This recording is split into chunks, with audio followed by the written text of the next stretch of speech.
ya nari itu buat perempuan gitu, bukan buat laki-laki. Laki-laki mau jadi apa nih, penari dan sebagainya. Nah, disuruh dipaksa untuk ikut nari, katanya nanti kalau lolos sampai nasional kuliahnya enak, bisa jalan-jalan di hotel, ada uang jajan dan segala macam. Di waktu itu pikirannya tuh kan uang SMA, gimana caranya dapat uang sendiri. Ketika dia berada di daerah A, dia baik nih gitu, karena memang lingkungannya baik. Tapi ketika dia terjun ke dunia B yang mana dunianya itu kurang baik, dia bakalan ngikut gitu. Karena apa? Karena dia belum tahu dirinya, dia belum tahu tanggung jawab dan batasan-batasan terhadap dirinya gitu, sehingga dia ngikut dengan lingkungan gitu.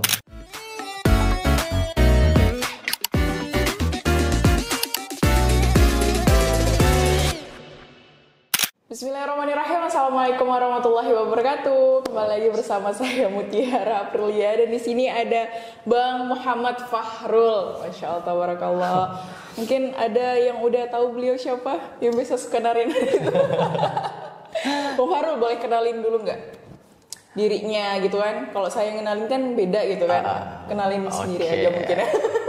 Assalamualaikum warahmatullahi wabarakatuh. Perkenalkan, nama saya Muhammad Fahrul.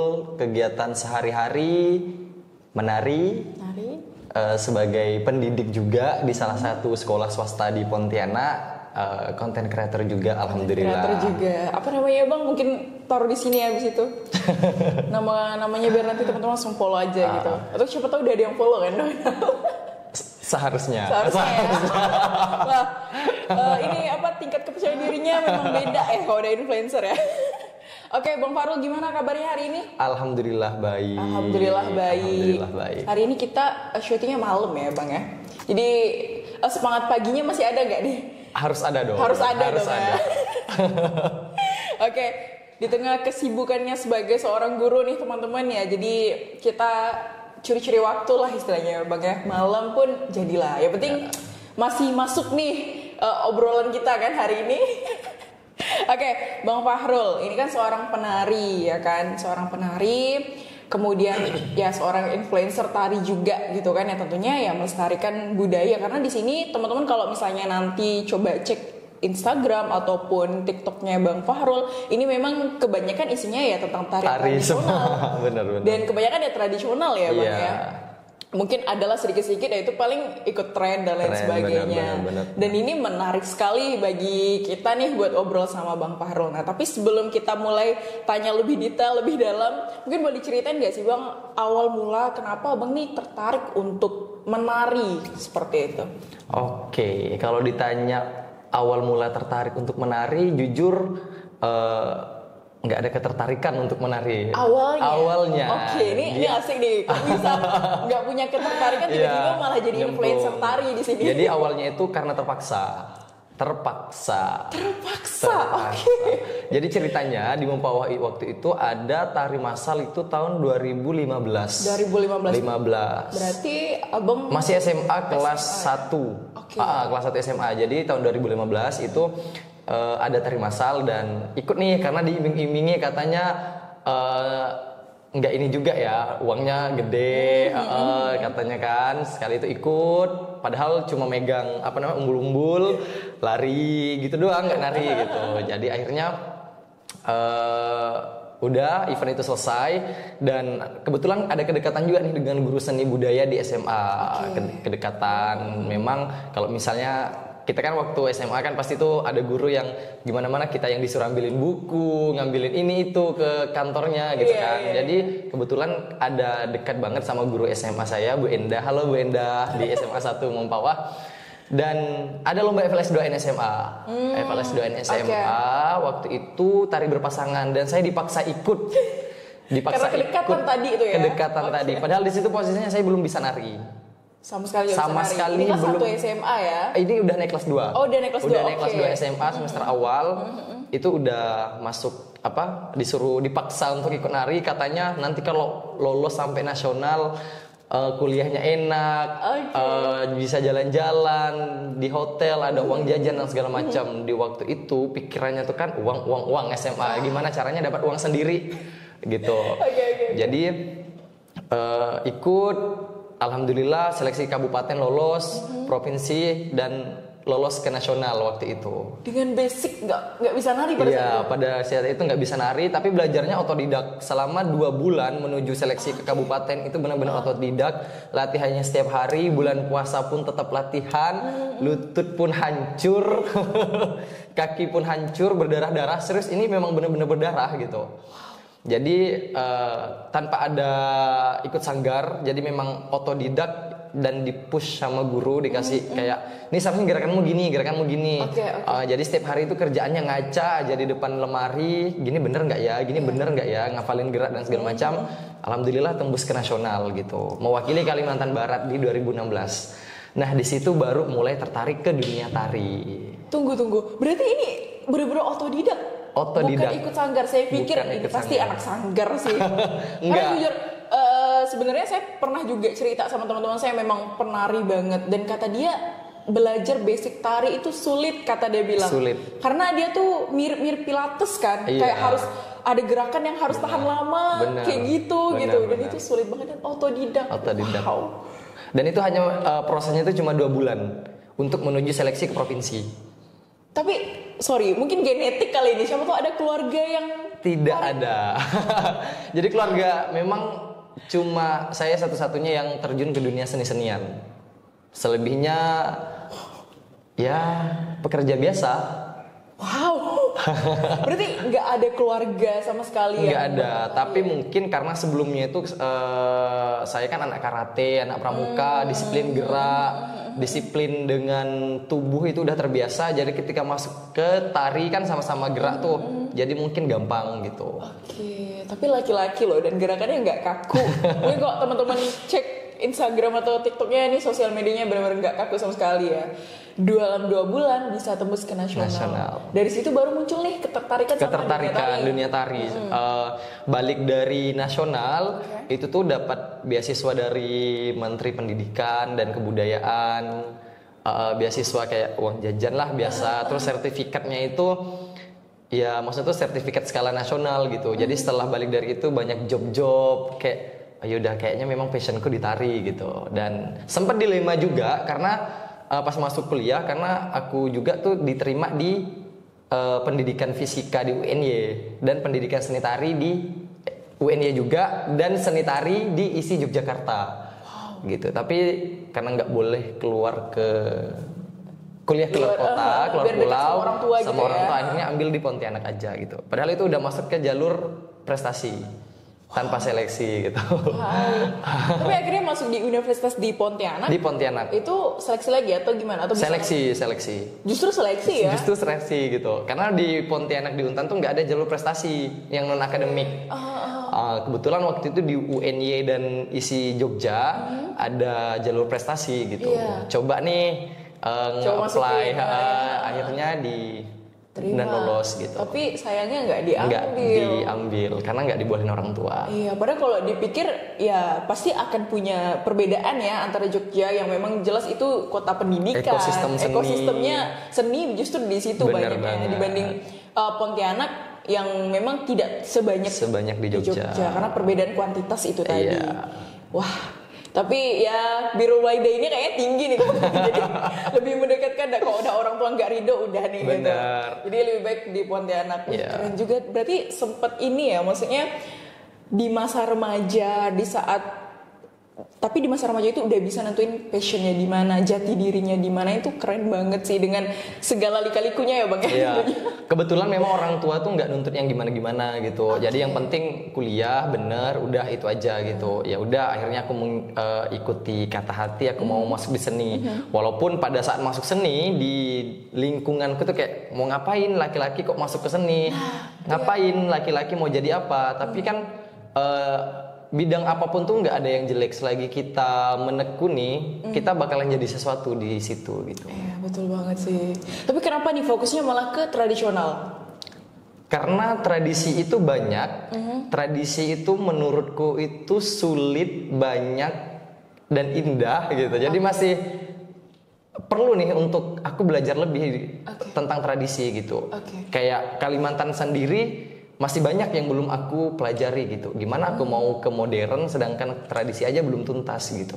Jadi untuk saat ini masih ke tradisi dulu. Ke gitu. tradisi ya. Ya. Tapi ujung-ujungnya itu malah jadi ini ya, jadi apa ya, terkenalnya malah justru di situ gitu. Iya, Maksudnya benar. dikenal orang, oh iya Muhammad Fahrul dia penari tradisional gitu, bukan penari yang mungkin dance luar dan Iya. sebagainya. Ini jadi menarik banget ya bang ya, ujung-ujungnya jadi pelestarian budaya itu sendiri. Benar-benar. Apalagi kemarin aku mulai ngontennya itu kan di COVID kan. Ah iya betul banget. Itu boleh diceritain nggak tuh bang? Jadi ceritanya pas COVID itu aku semester 5 kalau nggak salah. Kan kita kan tiba-tiba disuruh di rumah tuh. Dari yang kami prosesnya setiap harinya itu ketemu dengan teman rame, tiba-tiba di rumah sendirian. Akhirnya aduh gimana nih kalau gini terus nggak bisa nih gitu. Bakalan mati tubuh nih mati gitu. Iya. Akhirnya memanfaatkan sosial media. Awalnya mulai dari TikTok dulu. Mulai TikTok dan alhamdulillah konten pertama waktu itu ingat banget tembus 500 ribuan penonton. Kan waktu zaman COVID itu mudah banget tuh untuk naik konten. Nah, dan responnya positif. Alhamdulillah lanjut. Itu belum kepikiran tuh mau jadi konten kreator, mau jadi apa, ngasilin uang penghasilan dari situ tuh belum kepikiran karena memang ya mikirnya ngonten aja gitu. Makin kesini bisa nih jadi lahan basah nih gitu. Akhirnya dimanfaatkan dengan baik sampailah sekarang. Wow, pertama kali tembus 500 ribu penonton. Ingat banget waktu itu nari motif gerak Dayak, Jawa sama Papua. Request nih, Bang coba dari ini, dari daerah ini dan lanjutlah sampai sekarang gitu. Wih keren, berarti totalnya maksudnya aktif di sosmed itu udah hampir 4 tahunan dong jalan. Hampir ya, kurang lebih 4 tahun. Kurang lebih 4 tahunan ya, wih keren banget. Jadi COVID yang mungkin orang di luar, apa maksudnya di rumah aja, kemudian lihat HP dan sebagainya malah dimanfaatin. Jadi sebuah ladang yang jadi ladang kedua ya, maksudnya jadi pilihan lain untuk ya mengembangkan diri, melestarikan budaya dan ternyata ada selipan-selipan juga akhirnya yang datang ya di situ. Benar. Wih keren banget tarian tradisional dan lain sebagainya. Nah, tapi ini kan maksudnya gini, abang kan laki-laki ya, penari laki-laki. Nah, di Indonesia ini ya terlepas dari kaitannya dengan agama dulu lah. Maksudnya kita pandangnya secara universal. Bahwa itu kan di Indonesia sendiri masih banyak stereotip yang mengatakan bahwa ya nari seperti abang bilang bahwa ya nari itu buat perempuan gitu, bukan buat laki-laki. Laki-laki mau jadi apa nih penari dan sebagainya. Nah ini kan bisa dibilang menjadi challenge ya buat abang sendiri. Itu gimana tuh abang menanggapinya? Sebenarnya itu balik lagi ke kita sih gitu. Orang menilai karena orang melihat. Orang menilai karena orang melihat, iya. Iya, orang menilai karena orang melihat. Nah kalau kita nggak mau dinilai seperti apa yang mereka lihat sebelum-sebelumnya, ya udah patahkan stereotip itu, kita jalan dengan versi kita gitu. Dan alhamdulillah sampai saat ini maksudnya belum ada nih nemu komen-komen yang mengarah ke negatif kayak gerakannya terlalu ini kayak perempuan tuh kayaknya belum ada gitu.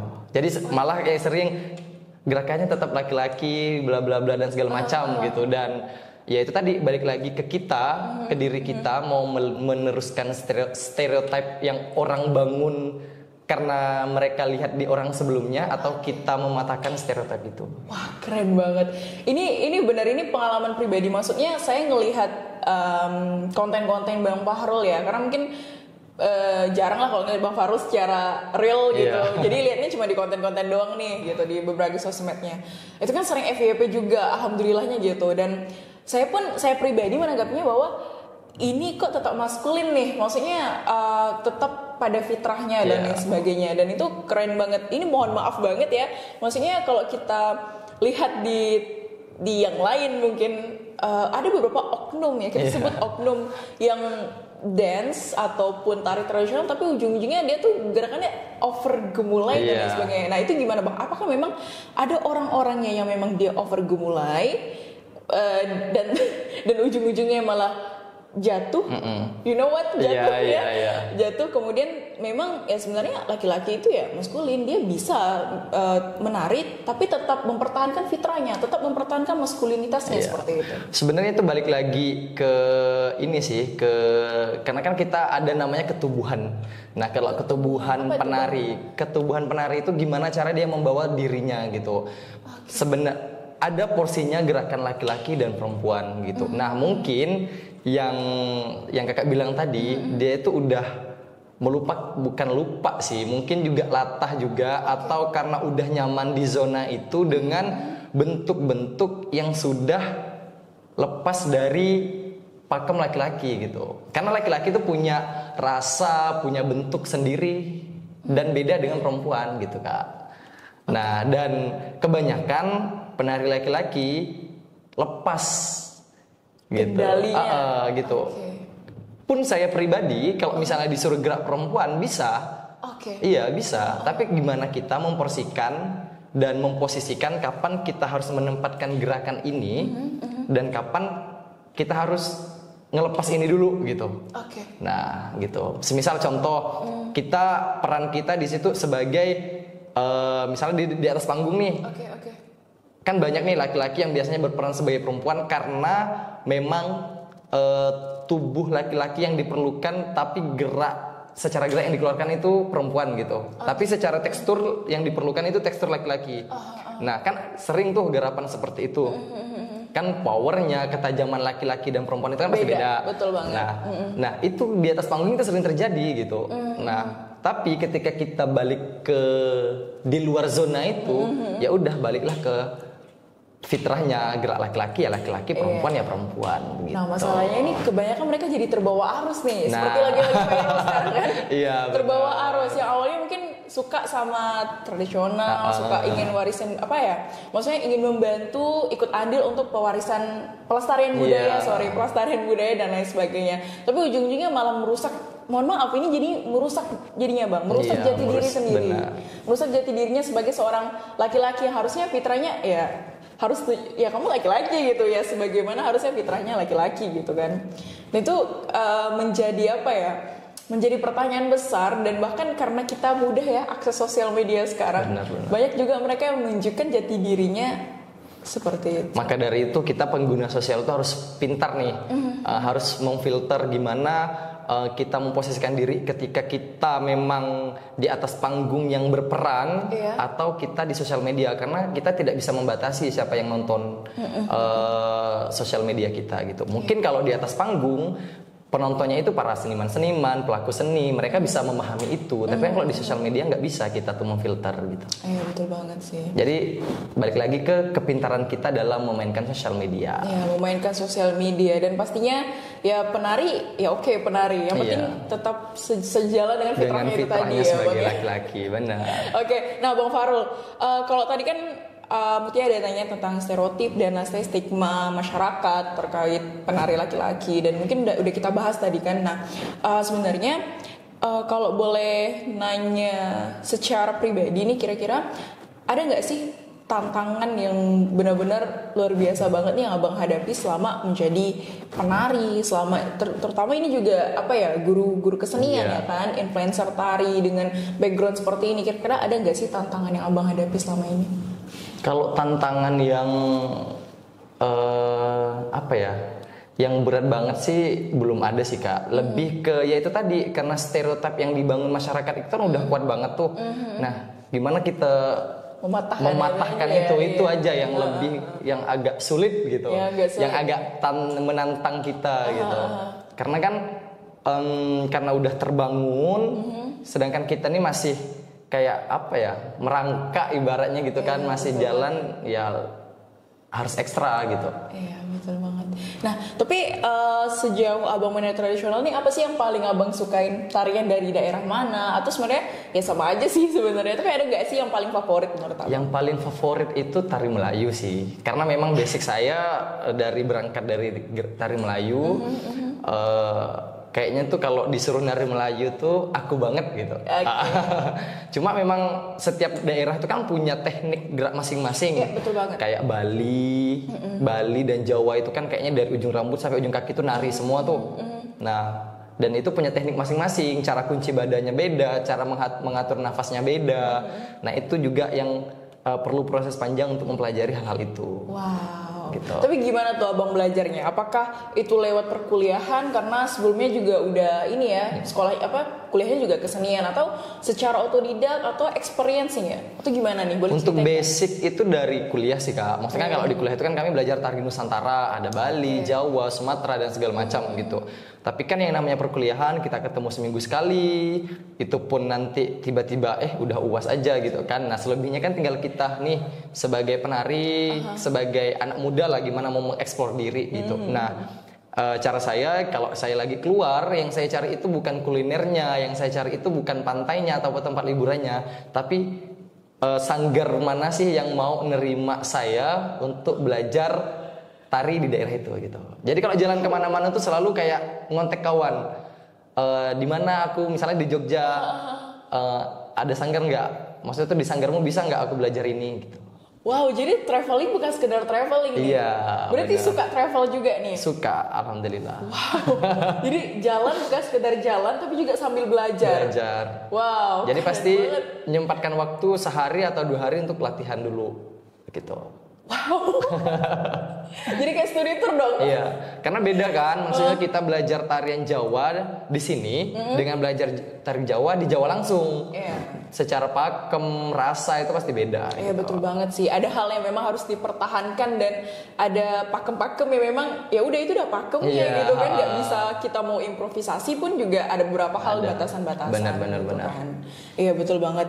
Ini apa ya bang ya? Kalau dibilang menari ini adalah sesuatu hal yang memang menantang juga ya kan, terutama untuk seorang laki-laki di sini. Tapi keren banget dan bisa mempertahankan maskulinitas juga. Tapi kalau boleh tahu kan pasti, tapi nggak tahu ya kalau menurut abang misalnya mau boleh dijawab ya boleh silakan. Kalau enggak juga kita potong ya. So, saya penasaran aja sih gitu, maksudnya pasti kan circle Bang Fahrul ini bermacam-macam dong. Iya. Dan pasti banyaknya penari. Iya, udah pasti ya kan.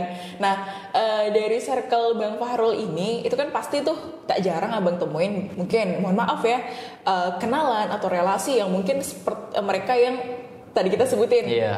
Nah, tapi pernah nggak sih mungkin abang sharing atau apa gitu yang mungkin akhirnya abang menemuin jawaban bahwa oh ini loh alasan mereka kenapa bisa jadi seperti ini gitu, dan abang bisa tetap mempertahankan jati diri abang sendiri. Kira-kira ada nggak sih?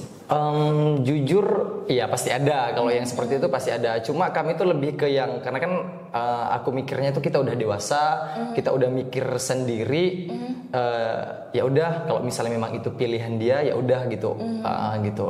Lebih ke situ sih Kak. Lebih ke situ ya. Jadi nggak ada hal yang ujung-ujungnya jadi penasaran gitu ya. Nggak ada. Ya. Jadi memang lebih ke yang, karena saya juga orangnya bukan nggak peduli juga sih, tapi lebih ke yang takut aja nih nanti sakit hati nggak ya kalau kayak gini, iya, tersinggung nggak ya kalau kayak gini gitu. Jadi lebih ke yang ya udah, mereka pun udah dewasa, mereka pun udah, maksud tuh udah di lingkungan pendidikan juga kan. Betul, Biarkan mereka yang menilai mana yang salah, mana yang benar gitu.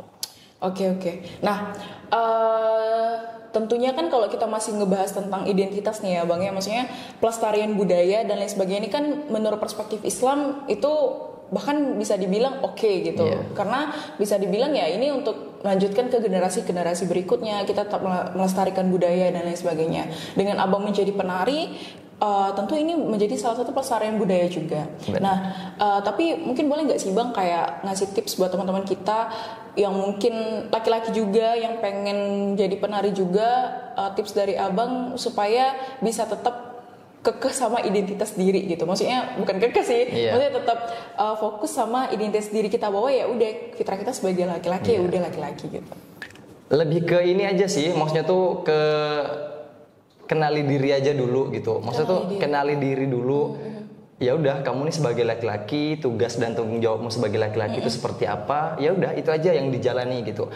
Perihal profesimu apa? Misalkan saya penari. Ya udah, penari itu hanya sebagai hiasan aja gitu, Kak. Hanya sebagai hiasan hiasan untuk menjalani hidup gitu. Tapi ya tanggung jawab laki-laki gimana ya tetap dijalani gitu. Tetap dijalani ya. Akhirnya ujung-ujungnya ya kamu harus kenali siapa dulu diri kamu. Itu yang paling penting. Itu yang paling penting. Bahkan terlepas dari entah itu penari, entah itu siapapun, dia mau jadi siapapun selagi itu berada dalam koridor dan batasan-batasannya. Benar. Wih, ini teman-teman penting banget nih buat kita kenali diri kita sendiri dulu ya. Sebelum kita terjun ke hal yang nanti akan menghiasi hidup kita sehari-hari. Penting untuk mengenali diri. Jadi apakah kalian sudah kenali diri kamu sendiri? Karena itu penting banget ya Bang. Iya benar, karena itu Kak, misalnya kan banyak tuh yang belum tahu dengan dirinya tuh.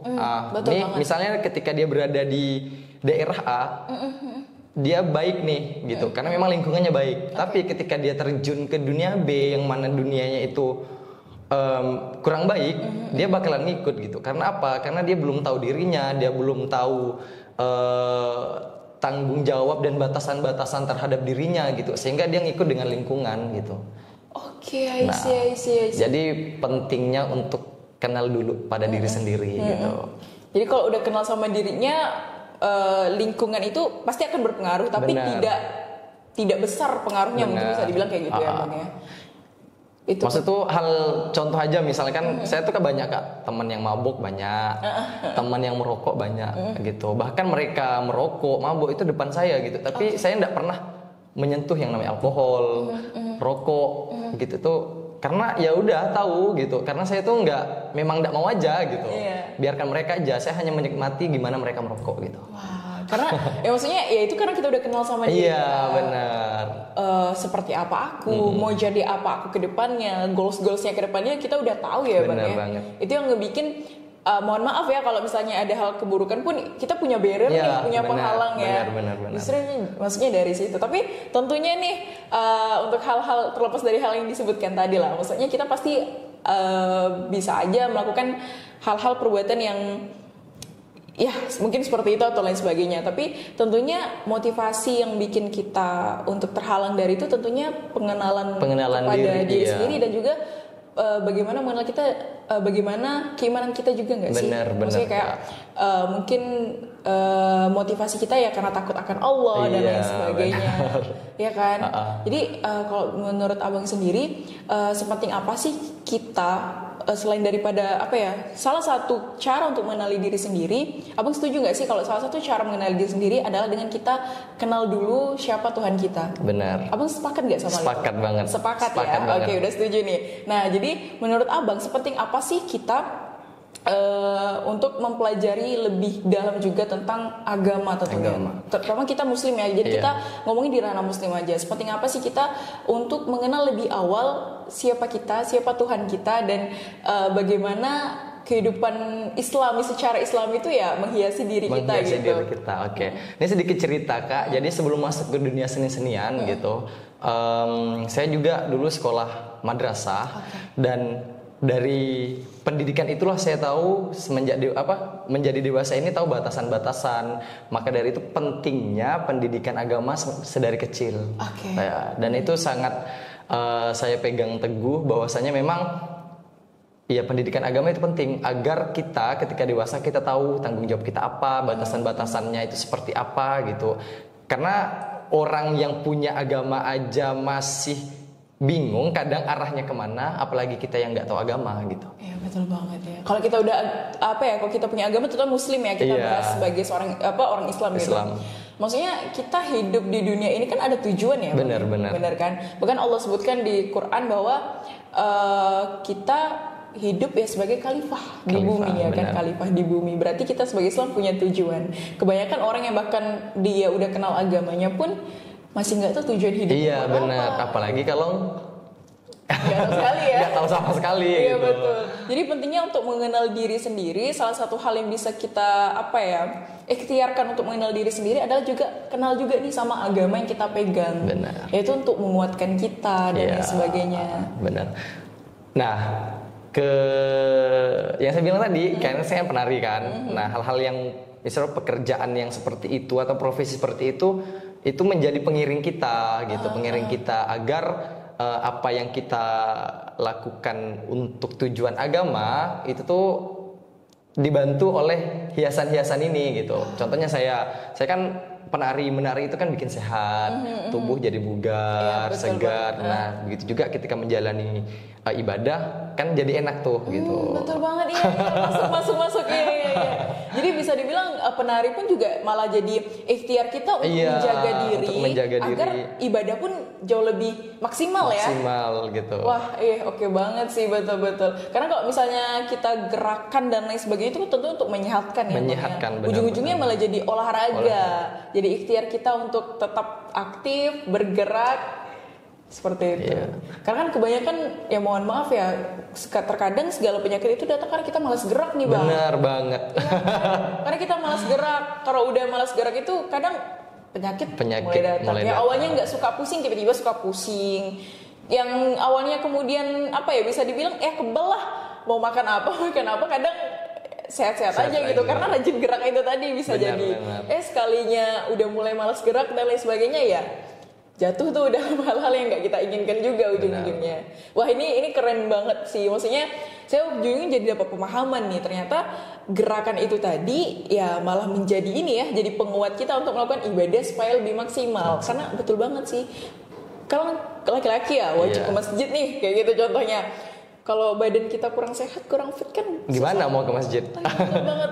Kalau kita kurang fit, gimana kita mau berdiri untuk sholat? Betul banget Bener sih. kan? Meskipun Allah memberikan keringanan Iya, ya, Bang ya. gitu kan. Tapi kan biar lebih sempurna. Lebih afdol lah Lebih kayak afdol. gitu ya.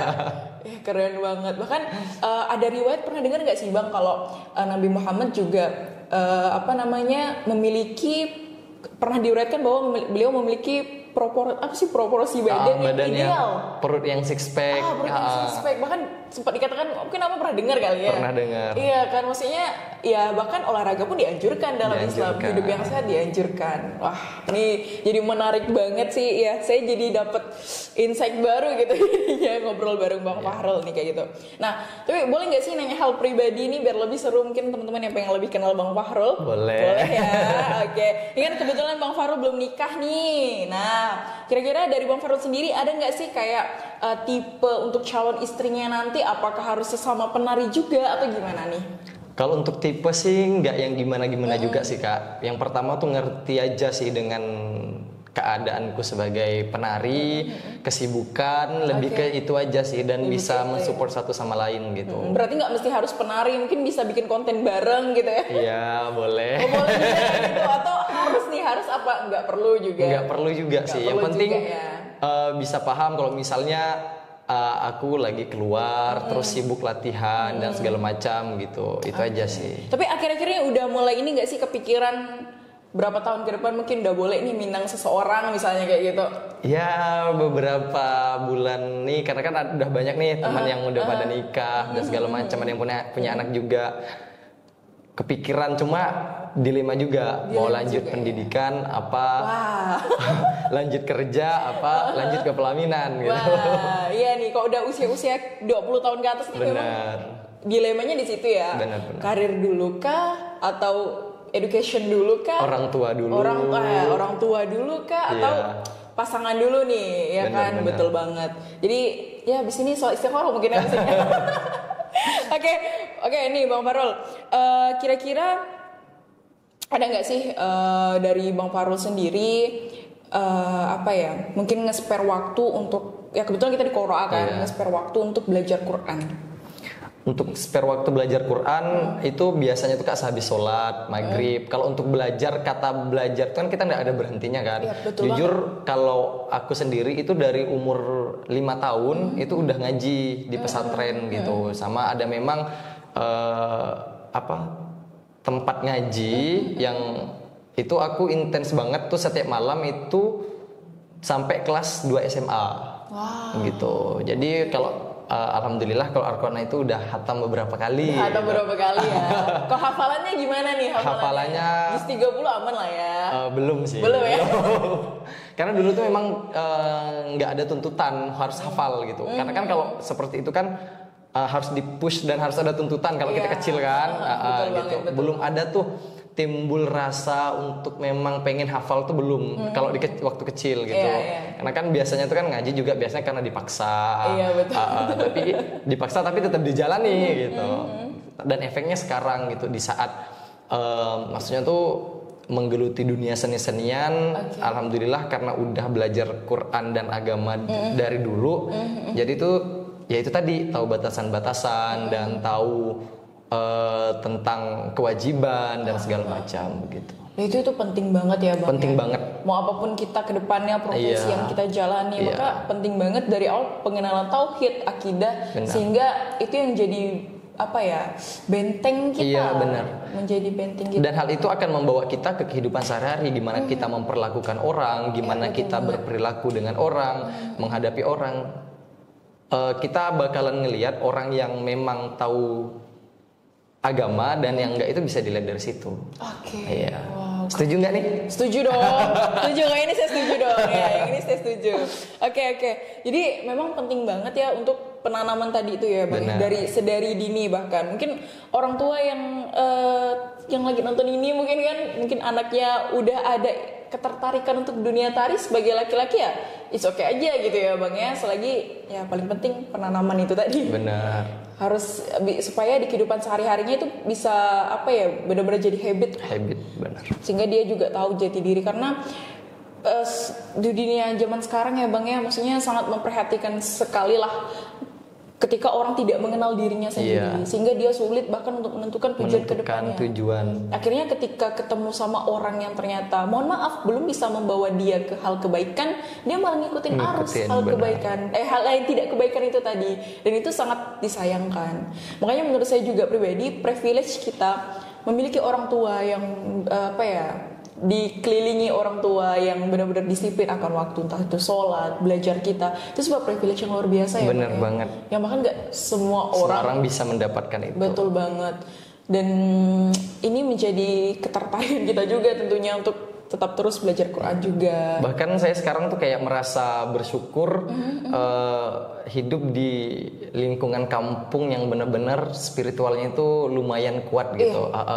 Karena banyak seumuran saya itu yang bahkan nggak tahu ngaji, yang nggak tahu tentang hukum-hukum, bahkan tentang kayak najis apa gitu tuh nggak tahu gitu di seumuran saya gitu. Dan itu saya temui di Pontianak gitu, dan sempat kepikiran, oh ternyata ada ya gitu, karena karena di lingkungan tuh anak kecil aja tahu gitu. Iya, karena di lingkungan aku di sana itu memang ada sekolahnya, madrasah dan segala macam. Minimal mereka itu tahu kalau misalnya habis buang air harus dicuci. Minimal itu aja gitu. Minimal mereka tahu kalau buang air kecil itu jongkok. Gitu. Dan itu sampai sekarang saya maksudnya saya pribadi ya, kalau buang air kecil, maksudnya kalau di mall-mall, toilet umum kan ada tuh yang berdiri tuh kayak merasa nggak enak, makanya saya cari yang jongkok biasanya. Wah, iya betul banget sih ya Bang ya. Justru maksudnya dari hal-hal kecil, fikih-fikih kecil aja. Pada banyak nggak tahu nih gitu. Kemudian kalau kita kaitkan dengan belajar Quran, masih banyak juga yang nggak bisa ngaji. Bener, masih banyak banget. Dan itu sangat disayangkan juga. Nah, tapi dari cerita Abang ini tadi bahwa masih banyak anak muda Muslim yang nggak bisa baca Quran. Nah, ini juga salah satu nih Bang, targetnya Qoroa nih. Bahwa Qoroa itu berdiri karena punya alasan besar bahwa di tahun 2018, saya lupa atau tahun berapa gitu, bahwa ada penelitian yang menemukan bahwa hampir 65% orang itu di Indonesia, orang muslimnya buta aksara Quran. Jadi buta itu ya dia nggak tahu Bang alif apa, ba apa, sampai segitunya. Dan 65%, jadi mungkin kita bisa baca ngaji nih yang 45-nya tadi ya. 65-nya nggak bisa. Nah itu makanya Qoroa sendiri hadir supaya untuk membantu orang untuk belajar Quran. Makanya aplikasi belajar Quran untuk belajar secara otodidak. Mungkin udah download Qoroa belum? Belum ya, mungkin harus download Qoroa biar Qoroa kasih paket belajar Quran mungkin untuk tes murojaahnya. Boleh. Kalau Bang Fahrul kan udah enggak lagi nih yang belajar hijaiyah, udah enggak, pasti enggak ambil fitur yang murojaah. Jadi ada fitur murojaah kami tuh Bang yang bisa koreksi bacaan Qurannya pakai AI. Jadi mungkin kok Bang Fahrul ya pasti ngambil murojaah sama setor hafalan aja sih nih. Aduh. Kalau yang lainnya sih udah di luar ya. Dapat PR baru. Jadi kan misalnya lagi nari di panggung atau apa ya, sempet-sempetin mungkin kan di tengah kesibukan dan lain sebagainya. Nih Bang Fahrul keren banget. Oke, Bang Fahrul kira-kira Karena mengingat waktu ya, tadi kita di awal udah diingetin kan. Untuk nggak terlalu lama ya, 1 jam di bawah 1 jam ya. Nah, jadi kira-kira dari Bang Farul ada nggak nih tips buat teman-teman yang mungkin tertarik sama budaya lah tentunya, entah mau jadi penari atau lain sebagainya. Ini intinya tentang kesenian lah. Kira-kira ada nggak tips buat teman-teman kita, terutama untuk yang pria deh? Tips untuk teman-teman apalagi yang cowok-cowok nih yang maksudnya tuh yang malu untuk bergerak, yang malu untuk nari, jangan pikirin dulu kalian mau melestarikan budaya dan segala macam. Oh itu malah justru nggak usah dulu ya? Iya, jangan dulu gitu. Pikirin aja dulu untuk kesehatan. Keren nih. Iya, pikirin aja dulu untuk kesehatan, bahwasanya dengan kalian bergerak itu sehat. Perihal tujuan kalian mau pelestarian budaya dan segala macam, itu nyusul deh gitu. Itu nanti nunggu ketertarikan kalian ketika udah mendalami dalam dunia gerak. Nah, yang pertama itu adalah pikirkan dulu untuk kesehatan kalian. Itu aja sih Kak. Dan jangan lupa apa tadi Bang? Jati diri ya? Jati diri, kenali diri. Jadi kalaupun kalian ada di mana-mana, kalian ada benteng di diri kalian gitu.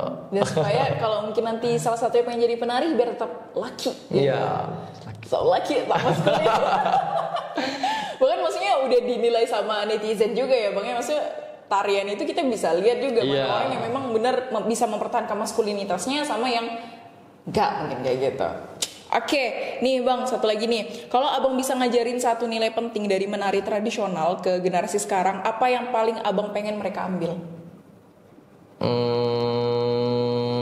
Ya itu tadi, dengan bergerak tubuh jadi sehat. Tubuh jadi sehat, itu ya itu nilainya ya. Penilaiannya. Maksudnya tuh kita ke general aja gitu, ke general aja. Kalau misalnya terlalu biar pengembangan budaya dan segala macam, kayaknya itu terlalu berat untuk mereka bagi yang pemula. Yang penting kalian bergerak aja dulu untuk tubuh kalian biar sehat. Jadi ujungnya jadi holistik ya secara penyuluhan. Oke. Nah, tapi boleh satu lagi ya? Boleh Nah, banget. Bang Farul, kira-kira dari Bang Farul sendiri ada nggak sih entah hadis atau Quran yang jadi penguat nih untuk Abang sendiri, terutama dalam menghadapi tantangan ya? Karena ya sebagai influencer Quran, influencer tari, kemudian guru kesenian yang juga ngajar di lembaga swasta, ya itu dengan sebagai seperti itu kira-kira ada nggak sih? Lebih ke jadi ini aja sih Kak, lebih ke maksudnya tuh setiap mau melakukan hal yang agak aneh tuh menjadi pengingat, oh ini nggak boleh, ini nggak boleh. Walaupun kadang melakukannya tuh secara tidak sengaja. Contoh misalnya mau kita perform tuh biasa kadang lewat waktu sholat. Nah dalam kondisi udah make up, tapi kan kadang kan kita kan udah maksudnya tuh udah ada apa sih opsi-opsi lain kan kalau di dalam Islam kan gitu. Lebih ke situ aja sih. Jadi Abang lebih ke ini aja ya, nggak ada apa ya hal-hal yang terlalu spesifik juga Quran atau hadis dipelajari, tapi balik lagi sama diri sendiri. Benar kan. Jadi nggak ada ya maksudnya bisa dibilang ya Quran semuanya sama. Kebaikan, peringatan, ngajak kita untuk critical thinking. Benar. Ya kan. Di Quran, di hadis, untuk fikih kita juga keseharian dan sebagainya. Dan bagaimana lebih ke implementasi dong, lebih tepatnya seperti itu ya, implementasi kehidupan sehari-hari. Masya Allah, tabarakallah. Nah buat teman-teman semuanya yang mungkin tadi pengen nih tertarik dunia kesenian, entah itu melukis kah, kesenian banyak ya Bang ya. Melukis atau khususnya teman-teman yang pengen nari atau teman-teman yang laki-laki nih, balik-balik lagi bahwa utamakan kesehatan dulu. Minimal itulah jadi motivasi awal ya. Awal untuk bergerak. Untuk bergerak. Jadi nanti dulu lah tentang kelestarian budaya dan lain sebagainya. Kalau memang mau fokusnya ke tari tradisional misalnya, terlepaslah dulu itu karena itu nanti akan mengikuti berjalan dengan sendiri. Berjalan dengan sendiri. Dan paling penting jangan lupa untuk ingat siapa jati dirinya, sehingga terlepaslah kita dari hal-hal yang tidak diinginkan, hal-hal yang tidak Allah sukai lah, lebih seperti itulah ya Bang Farul ya. Tabarakallah Bang Farul, jazakallah khairan, terima kasih banyak atas sharing-sharingnya yang inspiratif sekali, yang luar biasa ini. Semoga teman-teman mampu mengambil hikmahnya juga dari pembicaraan kita, mampu mengambil inspiratif dan motivasinya yang ini. Dan teman-teman semuanya, apabila ada salah kata atau tingkah laku selama berjalannya podcast, kami mohon maaf. Jazakumullah khairan semuanya. Assalamualaikum warahmatullahi wabarakatuh.